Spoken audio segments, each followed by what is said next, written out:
History's full of kick-ass people, like Emily Davison, a leader in the suffragette movement in the early 1900s. Her radical protests shook Edwardian England's stranglehold on women like never before. Throughout history, women have been treated like shit. Pretty much just thought of as baby makers.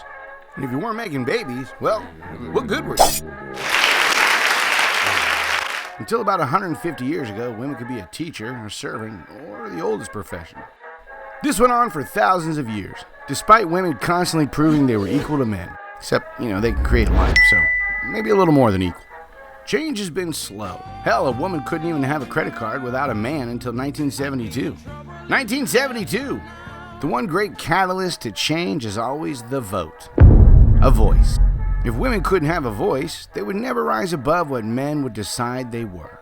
Some women made great sacrifices just to be heard, like Emily Davison. Born in Greenwich in 1872, during a time when England was socially and economically divided into a very strict class system, and as always, women had their place. Emily, being from a middle-class family, was allowed an education, earning honors at Oxford. Not that she could use it. But to prosper in those days, you either needed to be a man or the property of one. Emily was neither, but she was a fighter.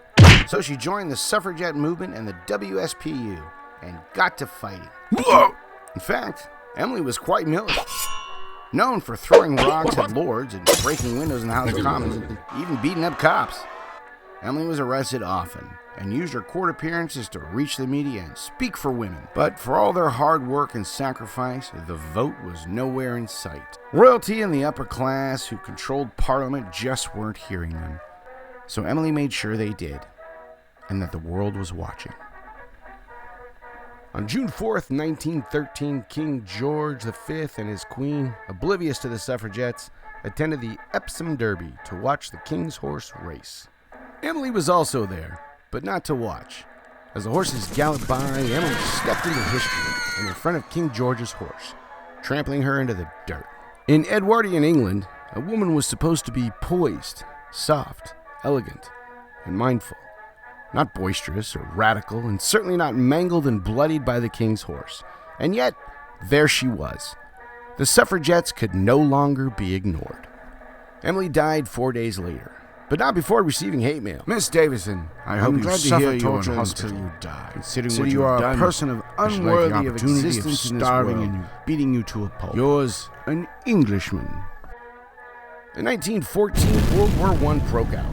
While the men fought, women ran the country, doing the men's jobs they were previously unqualified for. By the end of the war, there was no question. Women would vote. In England, other countries took more time to come around. Over the last 100 years, women's rights have improved, but not by much. We still have a lot of work to do. We must stay vigilant. This fight is far from over. If you want to know more about Emily Davison and the suffragette movement around the world, check the links below. And remember, history is our guide to the future.